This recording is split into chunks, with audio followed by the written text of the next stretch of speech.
রাস্তার পাশের এই ঘরটিকে পরিত্যক্ত মনে হলেও এর নির্মাতা একজন ভিক্ষুক। ভিক্ষার টাকায় নিজ হাতেই তৈরি করেছেন এই দোতলা বাড়ি। এই একটি ঘরের পেছনে জীবনের 20টি বছর কাটিয়ে দিয়েছেন চুয়াডাঙ্গার রহিম।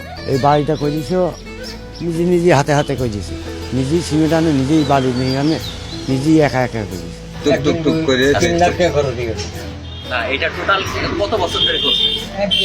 পাকা ঘরে ঘুমানোর স্বপ্ন সবারই থাকে, হোক ধনী কিংবা গরিব। তবে ইচ্ছা থাকলেও দালান করতে পারেন না অনেক অসহায় মানুষ। কিন্তু ভিক্ষা করে নিজের স্বপ্ন পূরণ করেছেন 60 বছর বয়সী রহিম বক্স। ভিক্ষা করেই সরকারি জমির উপর 20 বছর ধরে নিজ হাতে তিলে তিলে গড়ে তুলেছেন স্বপ্নের সৌধ। এ যেন গরিবের তাজমহল।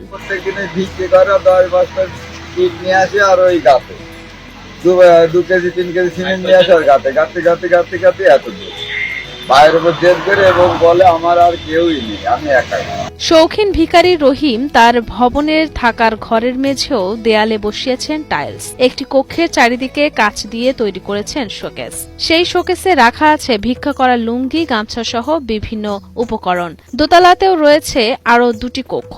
নিচতলার 2টি কক্ষের সামনের বারান্দায় বসিয়েছেন রান্না করার চুলা, আর সেই চুলাও মোড়ানো টাইলস দিয়ে। প্রতিদিন সকালে ও বিকালে এখানেই রান্না করেন রহিম। কোনোদিন আলু ভর্তা বা কোনোদিন সবজি, এভাবে কাটছে তার দিন। 4 রুম ঘর ফিরে যাবেন আপনার, 4 রুম। এক রুমে উনি থাকে, আর ওনার বারান্দায় আছে ওই জায়গায় ওইটা আছে রান্না করে ওখানে। রহিম বক্সের বাড়ি চুয়াডাঙ্গার দামুড়হুদা উপজেলার কাদিপুর গ্রামে। তার বাবার নাম মৃত কিয়ামউদ্দিন। মানসিক ভারসাম্যহীনতা এবং দারিদ্র্যের কারণে তাকে ছেড়ে চলে যান স্ত্রী।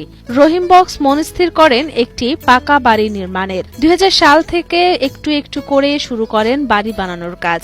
সারাদিনের ভিক্ষাবৃত্তির টাকা দিয়ে কিছু ইট, সিমেন্ট ও বালু কিনতেন, আর প্রতিদিন বিকেলে একটু একটু করে গাঁথুনির কাজ করতেন নিজ হাতেই। এভাবে দীর্ঘ 20 বছর পর তৈরি করেছেন এই স্বপ্নের সৌধ। 10 কেজি সিমেন্ট কিনে আনে, 5 কেজি বালি কিনে আনে, নেনে এই ঘরটা উনি রুট করে, যা কিছু করার দরকার সব উনি একা করেছে, দিয়ে ওই ঘরটা 2 তলা করেছে। তবে এলাকাবাসীর মতে রহিম একজন মানসিক ভারসাম্যহীন ব্যক্তি। স্ত্রী চলে যাওয়ার পর থেকেই তার এই অবস্থা। বিভিন্ন সময় সড়ক বিভাগ উচ্ছেদ অভিযান চালালে বসত ঘরের উপর উঠে বসে থাকতেন তিনি। তখন তাকে আর নামানো যেত না।